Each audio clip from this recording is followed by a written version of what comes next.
আপুনি বাৰু ভাবিছেনে বৰ্তমান সময়ত ব্ৰইলাৰ মাংসৰ চাহিদা কিয় দিনে দিনে বাঢ়িছে ব্ৰইলাৰৰ জনপ্ৰিয়তা কিয় বাঢ়ি গৈছে মানে দিনে দিনে আপোনালোকে চাব আজিকালি সৰু ল'ৰা ছোৱালীৰ পৰা ডাঙৰ সকলোৱে আজিকালি যদি ৰাস্তাৰ কাষৰ এখন ফাষ্ট ফুড চোৱা যায় ফাষ্ট ফুডখনতো মানে প্ৰায়ভাগ আইটেমে ব্ৰইলাৰৰ থাকে কিন্তু আপোনালোকে এটা কথা মনত ৰাখিব সৰু ল'ৰা এটাও আজিকালি কিয় কয় যে আজি মই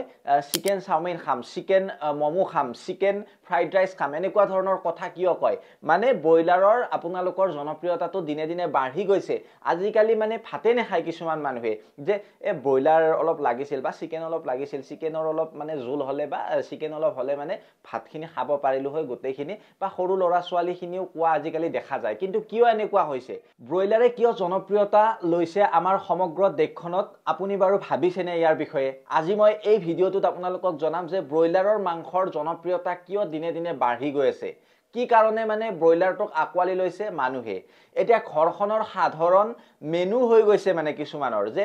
ব্ৰইলাৰ মাংস থাকেই মানে আৰু আপুনি হয়তো তাৰ মাজৰ এজন হ'ব পাৰে যে মাংস নহলে ভাত নাখাও মাংস অলপ লাগিবই ঠিক তেনেকুৱা আপুনিও এজন হ'ব পাৰে গতিকে ইয়াৰ বিষয়ে সবিস্তাৰে মই আপোনালোকক জনাম যে ব্ৰইলাৰৰ জনপ্ৰিয়তা এতিয়া কিয় বাঢ়িছে সমগ্ৰ ভাৰতবৰ্ষত এতিয়া চাব সস্তা আৰু সহজলভ্যতা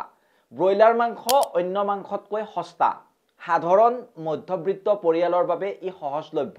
আপোনালোকে মনত ৰাখিব ব্ৰইলাৰ মাংস যদি কিনিব যায় দোকান এখনত আপুনি প্ৰায় 10 টকা 20 টকা 30 টকা 40 টকা যিমানৰ লাগে আপোনালোকে সিমানৰ পাই যাব সহজলভ্য হয়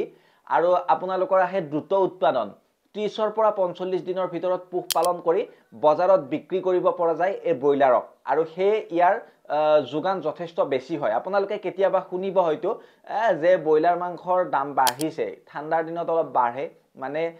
ঠাণ্ডাৰ দিনত যেহেতু অলপ লাহে লাহে মানে ব্ৰইলাৰ বিলাক ডাঙৰ হয় 30-45 দিনৰ হয়তো অলপ বেছি লাগে আৰু মানে এটা কথা মনত ৰাখিব এই যিবিলাক ব্ৰইলাৰ এই ব্ৰইলাৰ বিলাকত বিভিন্ন ধৰণৰ মেডিসিন মাৰি বা বেজি মাৰি ব্ৰইলাৰ বিলাক ডাঙৰ কৰা হয় আৰু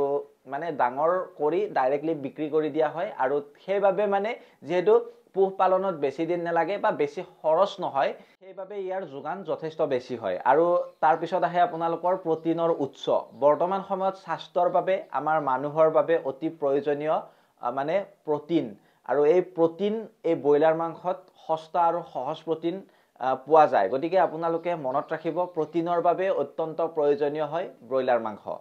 নেক্সট আহে আপোনালোকৰ ফাষ্ট ফুড আৰু ৰান্ধনিৰ সহজতা আজিকালি ব্ৰইলাৰ মাংস বিভিন্ন ধৰণে বনাব পাৰি এই ধৰক আপোনালোকে চিকেন তন্দুৰী জাস্ট খলা এডালত ভৰাই দিব মছলা দিব পুৰি দিব ব্ৰইলাৰৰ কাৰি আপোনালোকৰ কি ষ্টাইলত লাগিব আজিকালি আপোনালোকে কিচেন চেনেল বিলাক যদি চাই ইউটিউবত পাব আপোনালোকে বিভিন্ন পদ্ধতিত বনায় সেইভাবে মানে এই ব্ৰইলাৰটো সহজলভ্য বনাবলৈ বেছি ভাজিবও নালাগে বেছি ৰান্ধিবও নালাগে সেইভাবে মানে এই ব্ৰইলাৰটো মানুহে পছন্দ কৰে বনাবলৈ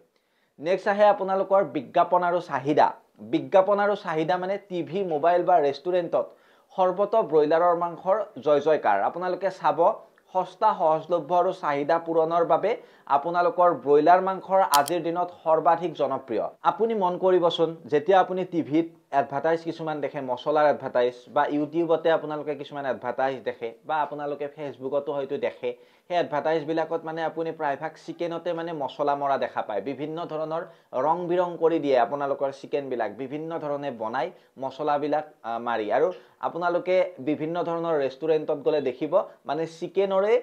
মানে আইটেম বিলাক মানে তাত অঙ্কন কৰাই থাকে আৰু সেই চিকেন দেখিয়ে মানুহৰ জিভাৰ পানী পৰি যায় যে অমুকটো আইটেম পাই ইয়াত খাই আহো ঠিক তেনেকুৱা ধৰণৰ কথা সেইভাবে মানে চিকেনটোৱে জনপ্ৰিয়তা লাভ কৰিছে এইবিলাকে আছিল কাৰণ আপোনাৰ মতামত কি কমেন্টত জনাব আৰু যদি ভিডিওটো ভাল লাগিল আপোনালোকে শেয়াৰ কৰিব ভিডিওটো চেনেলত যদি নতুন চেনেলটো সাবস্ক্ৰাইব কৰিব আৰু ফেসবুকত চাই থকা হিন্টু ফলো কৰি ভিডিওটো এটা শেয়াৰ কৰি দিবলৈ নেপাহৰিব গতিকে এনেকুৱা ধৰণৰ নতুন কথা জানিবৰ বাবে চেনেলটো সাবস্ক্ৰাইব কৰি থব মই মিঠুৱে বিদায় মাগিছো অন্য এটা ভিডিওত লগ পোৱাৰ প্ৰতিশ্ৰুতিৰে ধন্যবাদ জয় অসম